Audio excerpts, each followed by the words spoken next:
शादी के दिन भी आप क्लास ले रहे थे? बिल्कुल, आपने सही कहा और सोचिए कितना संकट का समय था, शादी थी मेरी।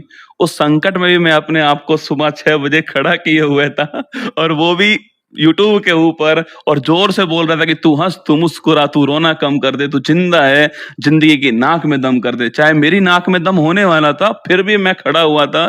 तो मैंने शादी वाले दिन भी क्लास ली थी।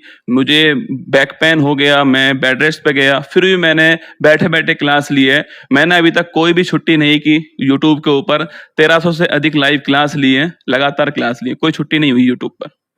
अच्छा, एक चीज़ और कर लेते हैं सर, अब एक बात बताइए, क्योंकि बच्चे जो आपको पढ़ते हैं, आप किसको पढ़ते हैं? जिन बच्चों की शुरुआत सिर्फ़ आपका चेहरा देखने से, आपके शब्दों से होती है, चलो चेहरे की तो बात छोड़ दीजिए, लेकिन वो बच्चे आप पे इतना भरोसा करते हैं कि अगर गलती से एक मिस्टेक हो जाए, जैसे आपने अमेरिका के राष्ट्रपति को ना गलत बता दिया था, तो आप कितनी मेहनत करते हैं? कितने बजे आप सुबह उठते हैं या फिर दिन भर कितनी पढ़ाई करते हैं? और किसको पढ़ते हैं आप ताकि बच्चे भी आपके गुरु बन जाएँ? ये पहली बार ही मैं बोल रहा हूँ कहीं पर। तो मेरी क्लास सुबह 6 बजे होती है, करंट अफ़ेयर्स की क्लास होती है, तो रात को 10 बजे तक का कंटेंट मुझे लेना होता है उसके अंदर। तो फिर 10 बजे मेरा काम स्टार्ट होता है। तो मैं 10 बजे काम स्टार्ट करता हूँ अपना और फिर लगभग 12-1 बजे तक कंटेंट तैयार करता हूँ अपना। फिर मेरी क्लास में एक होता है कि कोई सवाल आया तो उसके पीछे क्या रहस्य है वो जानना होता है, तो उसके लिए और मेहनत करनी पड़ती है। तो लगभग 2 बजे तक मेरा कंटेंट तैयार हो जाता है रात में। तो 2 बजे मैं सोता हूँ, 5 बजे जगता हूँ मैं वापस से, 6 बजे मेरी क्लास लेता हूँ, फिर क्लास लेने के बाद मैं आता हूँ, वापस हो जाता हूँ आकर के, 12 बजे खड़ा होता हूँ, फिर बाकी सारे काम करता हूँ। तो लगभग एक क्लास को तैयार करने में मेरे को 5 से 6 घंटे एक्स्ट्रा लगते हैं उस क्लास के अलावा, फिर वो क्लास तैयार होती है और मैं केवल और केवल जो भी गवर्नमेंट की साइट है, चाहे पीआईबी है, चाहे राज्यसभा है, चाहे लोकसभा है, केवल वहीं से कंटेंट लेता हूँ, बाकी और कहीं से कंटेंट नहीं लेता हूँ।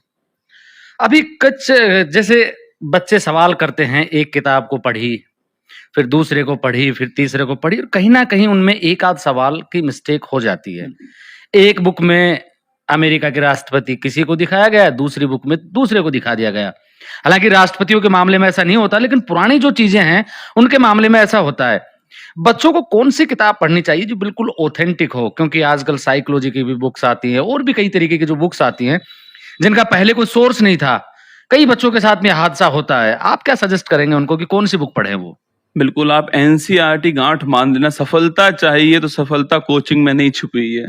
सफलता आपकी मेहनत में छुपी हुई है और वो है आपकी एनसीईआरटी, आपकी स्टेट की जो बुक है, जिनका आप रेफ़रेंस दे पाओ।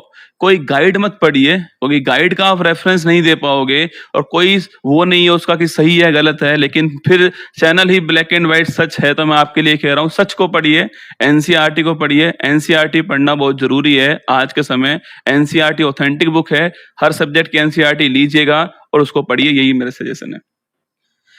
गौरव सर, एक सवाल कि जिस समय आपने लाइव सेशन स्टार्ट किया था 4 नवंबर 2019 की आप बता रहे हो, उस समय शायद कोरोना चल रहा था, कोरोना काल। हाँ, कोरोना शुरुआत हो गई थी उसके बाद। तो वो कोरोना काल के दौरान आपका उद्भव हुआ बिल्कुल। और अब आप धीरे-धीरे जवान होते जा रहे हैं। उस दौर में बच्चों की जो संख्या थी, अचानक से यूट्यूब पे आई थी, बिल्कुल। क्योंकि सबकी पढ़ाई बंद हो गई थी। वो संख्या बल अब कम होता जा रहा है यूट्यूब पे या फिर बराबर अप्रोच किए हुए है? हाँ, थोड़ा बहुत तो प्रभाव पड़ा है देखिए, ऐसा नहीं है कि बराबर बना हुआ है, थोड़ा बहुत प्रभाव पड़ा है, फिर भी दिन भर में जो देखने वालों की संख्या है, वही मेरे हिसाब से 8-9 लाख बच्चे डेली देखते हैं क्लास को, वही देख भी रहे हैं। हाँ, भर्ती का प्रभाव पड़ता है, मान लेते हैं राजस्थान में इस समय भर्तियाँ हैं, तो बच्चे अधिक देख रहे हैं, रेलवे की भर्ती आएँगी तो और देखेंगे बच्चे जो है, भर्तियों से प्रभाव पड़ता है। कोविड-19 के बाद में लाइव जो बच्चा आ गया, यूट्यूब पर जो बच्चा आ गया, वो यूट्यूब पर रह गया है।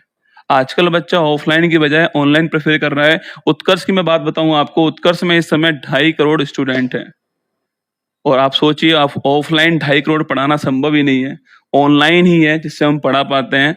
मैं एक बैच में 3 लाख स्टूडेंट पढ़ा पाता हूँ एक बैच में। तो ऑनलाइन का प्रभाव कोरोना के बाद बढ़ा है, लेकिन कम नहीं हुआ है और वो लगातार बढ़ने ही वाला है। बच्चों का इंटरेस्ट ऑनलाइन में अधिक आ चुका है।